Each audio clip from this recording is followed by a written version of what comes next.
Hello, my name's Bev and I'm the author of the book Please Eat, A Mother's Struggle to Free Her Teenage Son from Anorexia, which describes our family's battle with the deadly eating disorder, anorexia nervosa, which my teenage son Ben developed back in 2009 when he was just 15 years old. If you've been following my videos, the recordings of my book about my son's descent into and recovery from anorexia, you'll know that I stopped, or rather paused, in the middle of chapter 23 for the reason that I found it was triggering for the post-traumatic stress disorder that I've had problems with for the last few years. So it's now several days later. It's the 17th of December, and so I feel much better. Things have been really good this month, family-wise. More about that later. But in the meantime, I thought I'd look back to my blog from 2011, the year that I began writing my blog, and you'll find a link to the blog below. This was at the end of 2011 when I decided to write a series of blog posts called the 12 Days of Eating Disorder Christmas. And on the 25th of November 2011, I wrote, "Christmas is a challenge for anyone suffering from anorexia and their family, to say the least." So in the run-up to Christmas 2011, I thought I'd write 12 entries on whatever comes into my head about our own experiences of Christmas, living with an eating disorder, plus how different this Christmas will be. Obviously, by this Christmas, I was referring to Christmas 2011, which was when my son was well on his way to recovery from anorexia. He wasn't there yet by any stretch of the imagination, but things were definitely improving almost daily, which is excellent news. You might wonder why I wrote this blog and why I am now reading stuff that is really disturbing and quite horrific and not very happy and joyful for Christmas time. But I know what it's like to be a parent facing Christmas with a child suffering from an eating disorder. I remember one particular Christmas, I just cried all the way through cooking Christmas dinner. I know what it's like, and I wrote my blog and I wrote my book as well to help other parents going through an eating disorder, just to show that someone's already been there and done it and come through it, as a kind of support, plus hopefully a way to help parents identify what's wrong with their teenager and demand treatment as soon as possible, because obviously the sooner you treat something like an eating disorder, the faster the chance of a full and long-lasting recovery. I am especially aware in this year, in 2022, of newspaper reports about eating disorder waiting lists being as long as and much, much longer than the waits we had with Ben for his eating disorder treatment.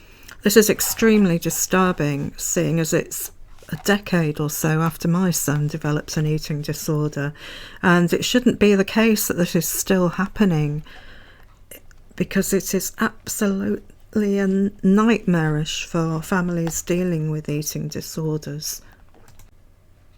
It is so terribly frightening, and especially at Christmas, when everyone around seems to be all jolly and happy. And also this year we've got all the other things going on at Christmas, like the cost of living crisis.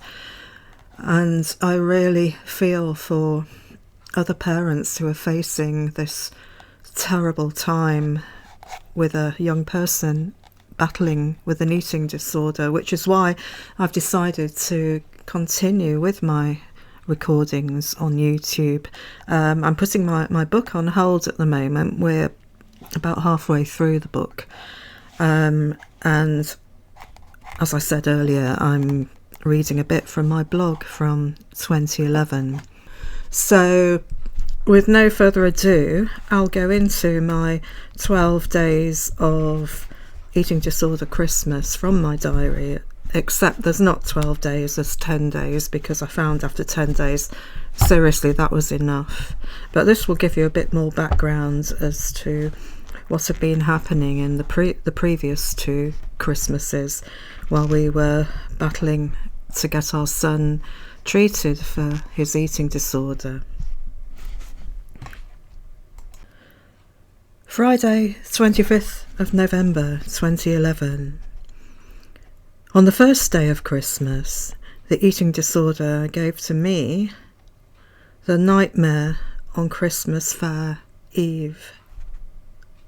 Between 2005 and 2010, I was in charge of organising the school PTA Christmas Craft Fair, a massive event with over 33 stalls, a cafe, music, games, tombola, raffles and goodness only knows what else, taking place in 2 halls and a large foyer.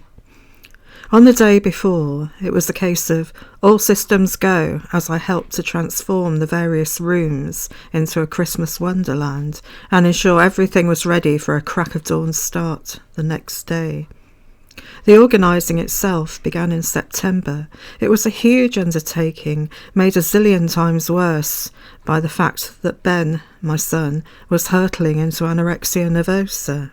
While trying to juggle my freelancing business, the Christmas fair plus an inner ear virus that put me horizontal for much of October meant that I was faced with a treble whammy of Ben's rapid and dramatic weight loss, nightmarish mood swings, and eating disorder rages, plus regular emergency phone calls from school asking me to come and pick up the pieces or whatever chaos the eating disorder had driven Ben to that day. Oh, and back then, of course, we were still on the waiting list for treatment, so we could only watch helplessly as Ben plummeted down the helter-skelter towards who knows where. By then, the eating disorder outbursts had become more and more frequent, and we were desperate. 2 to 4 times a day, we'd have violent, destructive outbursts with loud screaming and tearful hysterics. To me, it looked as if he was having a complete mental breakdown. He'd throw food around, become violent and crash his head against the wall. He was virtually unable to go to school and had cut himself off from his friends completely. Of course, the eating disorder saved the worst for the busiest and most stressful day of my Christmas calendar, the day before the school Christmas fair, exactly 2 years ago today. Things went pear-shaped from the start. We had the usual nightmare of getting Ben ready for school. By then, every single morning was a battle. Not your usual teenage battle, but something altogether worse and far darker. On this particular day, a screaming and crashing eating disorder rage erupted before we'd even left the house, followed by hysterical verbal abuse all the way to the bus stop. As I dropped him off, he slammed the car door violently, still screaming, and fled off down the road towards the bus stop. As usual, I drove back home in floods of tears, feeling helpless, terrified, and alone. 40 minutes later, I got a phone call from the school nurse, who was keeping a close eye on Ben. Ben hadn't arrived at school, and none of the students on his bus remembered seeing him that morning. Staff had checked the boys' toilets, a usual bolt hole for Ben and the school grounds. Also, he wasn't answering his mobile phone. No one knew where Ben was. Ice-cold panic. Yes, you really do go ice-cold with fear. Ben could be anywhere, and I had no idea what to do. Anyway, to cut a long story short, the nurse phoned again to say he'd turned up, but he was in a hell of a black mood. Could I come into school and get him?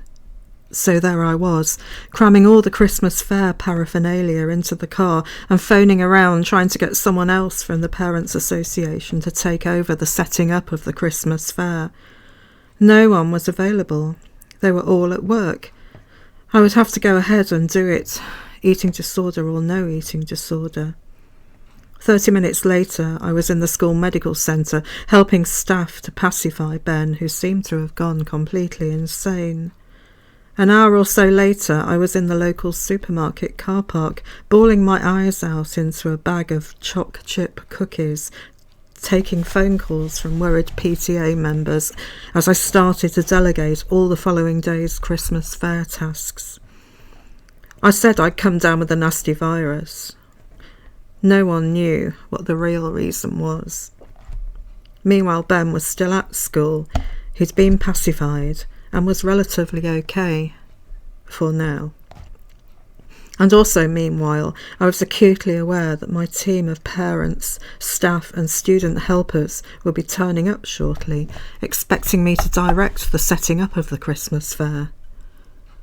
So there I was at 2 p.m, knuckling down to transform the school into a happy, jolly, festive winter wonderland, while I looked and felt like death. When concerned people commented, I simply said I wasn't feeling well. By the evening, I was exhausted, and of course the eating disorder demon had returned with a vengeance, as eating disorder rages hijacked the entire evening. But by now, I was on autopilot, knowing I got a crack of dawn start the next day, eating disorder rage, or no eating disorder rage. So that was the first day of the eating disorder Christmas. Thank you for listening. Next time, I'll do the second day of eating disorder Christmas. Oh, and don't forget to visit my blog. You'll find the link below. You'll also find a link to my website where you can download PDFs of my blog for free.